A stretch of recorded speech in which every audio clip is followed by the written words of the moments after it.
When we made all the phone calls and the references and called coaches that coached against Coach Martin, coaches that he recruits against, the one thing that kept coming up is he's a great recruiter.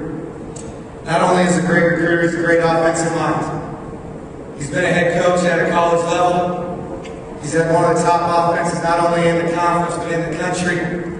And the thing that just kept ringing true and true over all those phone calls and all the people we talked to is we could not have a better person run our Maverick football program. So that is it for me. And with no further ado, our new head football coach at Colorado Mesa University, Coach Russ Martin. It was also a tremendous opportunity competing against you. And fellas, I got to tell you, I look pretty dang good in the room. And I can't wait, to be a part of your program. And together we can build this thing very well.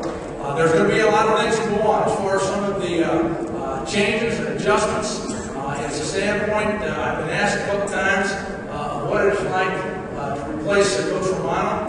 Coach Romano is a tremendous individual and a class person all the way around. And the easiest way I share it is that, it's not replacing somebody. And so for myself, for the coaches, we're just going to come in and we're going to be ourselves. We're going to be the best of us that we can be. And for the guys, it's going to be a situation, fellas, that there are going to be just some changes. It's always that way when you have a different relationship. But we're excited about the future. And looking at the teams from the past, fellas, you got tremendous talent. We got some ability here. And we've got some great things to draw to as we get into the recruiting phases. And so as we step into those things, quite honestly, you guys are going to be our best recruiters. Because you're guys that have been in this program, you understand what's going to be expected. And later on today, when we get a chance to visit just a little bit, you'll even know those expectations even how much greater. But we have high expectations. I can promise you we're going to be blessed with a tremendous coaching staff. A coaching staff that I will tell you that will be as good as any on Division II and honestly Division I coaches in the country.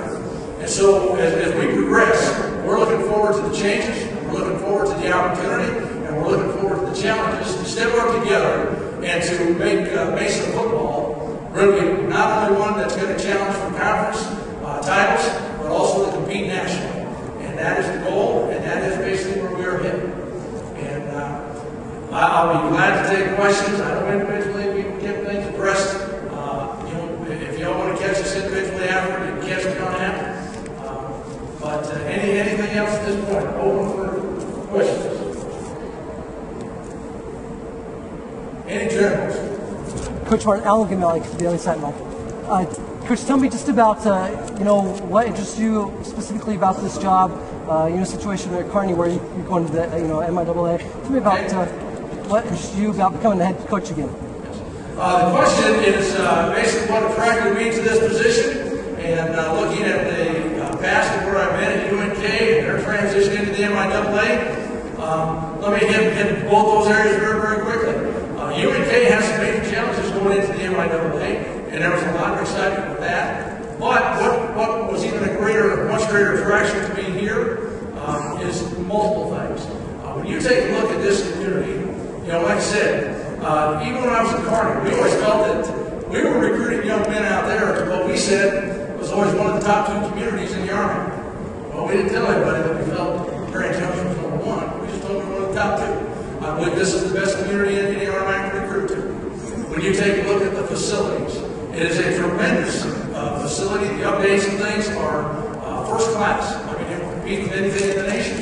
When you look at the university and the progress it is making, and you look at the student enrollment and the excitement in general here, there are just so many things and so many positives that all are natural attraction. It was also obviously an attraction as a head coaching position. And when you have the opportunity to bring in the assistant coaches who we're bringing in, it is a standpoint, like I said, you've got to be excited. And like I said, in all honesty, I feel very honored and I feel very blessed and humbled in this position. But yet, the excitement is just unbelievable. Last Friday night when Coach called me, or Saturday I guess it was a standpoint that, my wife can tell you, I was high-fiving and I was going to go fist bumping.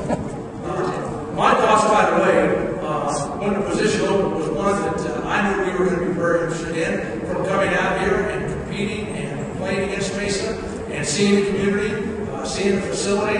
Quite honestly, I was here last year when we came out here, and we walked out of that field and we just seen those big pillars. I'd seen pictures of what was going to happen in that press box, and you can't even envision how big those things are. When you walk out there, all of a sudden you see those. So there was a great attraction in everything, from the university, the community, and to the football program itself.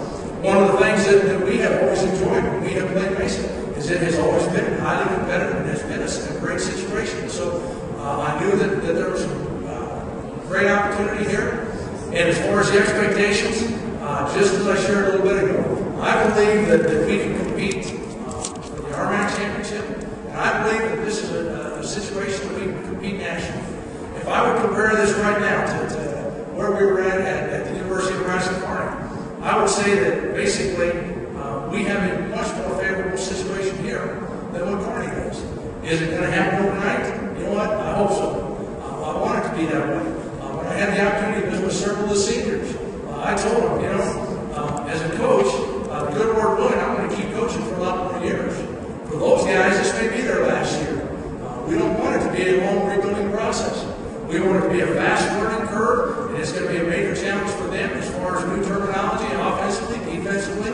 But the expectations are extremely high. And I know when I was visiting with the coaches that are coming in, their expectations are extremely high. And not one of us would have come to this place if we didn't believe and really truly feel that we have the opportunity to do that and the opportunity to do that mission. And if they will give me the chance, they'll find out that I coach from the heart to the heart. And I believe that's one of the reasons that I've been blessed and fortunate to have the success with the teams that we've had is because of what they have given. And I honestly believe that. You'll hear this statement often, and I share it with our players often. I believe a championship is not something you give, but it's something that you give. If you're not going to give the effort, you're not going to give the focus, you're not going to give the performance, you're not going to get it. And it is a byproduct, winning is a byproduct